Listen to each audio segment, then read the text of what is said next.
దర్యాప్తులో భాగంగా శవ పంచనామా సమయంలో సాక్షులు అంటే తోటి విద్యార్థులు, హాస్టల్ వార్డెను వీళ్ళు చెప్పినటువంటి సాక్ష్యాన్ని బట్టి కవిత అనే అమ్మాయి నిన్న సాయంత్రం 4:45 స్నాక్స్ కోసమని తోటి రూమ్మేట్స్ అందరూ వెళ్ళగా ఈ అమ్మాయి వెళ్లకుండా రూమ్లోనే ఉండిపోయిందని, తర్వాత స్నాక్స్ తీసుకొని రూమ్మేట్స్ అందరూ తిరిగి వచ్చి చూస్తే రూమ్ యొక్క తలుపు లోపల నుండి గడియ వేసుకొని ఎంత పిలిచినా పలకలేదని వాళ్ళు వెంటనే హాస్టల్ వార్డెన్కు తర్వాత తోటి విద్యార్థులకు ఈ విషయాన్ని చెప్తే అందరూ వచ్చి ఆ రూమ్ యొక్క కిటికీ గ్లాస్ను పగులగొట్టి చూస్తే లోపల కవిత ఫ్యాన్కు చున్నీతో ఉరి వేసుకొని వేలాడుతూ కనపడుతూ ఉందంట.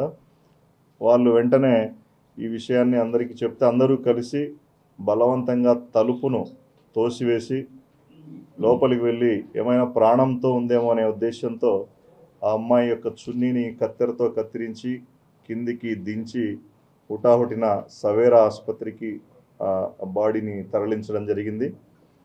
తర్వాత అక్కడ డాక్టర్లు పరీక్షించి అప్పటికే చనిపోయిందని చెప్పడం జరిగింది. వెంటనే బాడీని తదుపరి కార్యక్రమం అంటే శవ పంచనామా పోస్ట్ మార్టం నిమిత్తం అనంతపురం జీజీహెచ్ హాస్పిటల్కు తరలించడం జరిగింది.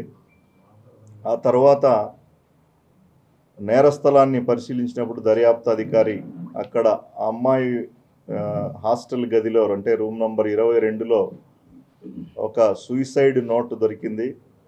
అందులో తనకు బ్రతకాలని లేదు, తాను నెగిటివ్గా ఎక్కువగా ఓవర్ థింకింగ్ చేస్తున్నాను, ఈ భూమికి భారంగా పరిణమించినాను, తల్లిదండ్రులకు అన్యాయం చేసి చనిపోతున్నాను అని ఆవేదన భరితంగా తన యొక్క మానసిక వ్యధను తెలియజేస్తూ ఆ సూసైడ్ నోట్లో వ్రాయడం జరిగింది. దాన్ని కూడా దర్యాప్తు అధికారి సీజ్ చేసుకున్నారు. అదేవిధంగా ఆ అమ్మాయికి నవంబర్ నెలలో ప్రశాంతి మైండ్ కేర్ క్లినిక్ అన్నటువంటి ఆసుపత్రిలో ఈ మానసిక రుగ్మతకు సంబంధించి ట్రీట్మెంట్ తల్లిదండ్రులు ఇప్పించినట్లుగా అమ్మాయి యొక్క పుస్తకాల్లోనే ఒక మెడికల్ ప్రిస్క్రిప్షన్ కూడా దొరకడం జరిగింది. దాన్ని కూడా సీజ్ చేసుకున్నారు. దీన్ని బట్టి చూస్తే ఆ సూసైడ్ నోట్లో అమ్మాయి ఎవరిపైన కూడా నిందారోపణలు చేయలేదు. తన చావుకు కారణం ఫలానా వ్యక్తులని కానీ ఎవరైనా ఆమె కళాశాల యాజమాన్యం పైన కానీ తోటి విద్యార్థులపైన కానీ లేదా అధ్యాపకులపైన కానీ ఇతర వ్యక్తులు ఎవరిపైన కూడా అందులో ఎటువంటి ఆరోపణలు లేవు. కేవలం తన మానసిక సంఘర్షణతో లేదా రుగ్మతతో చనిపోతున్నట్లుగా అందులో వ్రాసి ఉంది.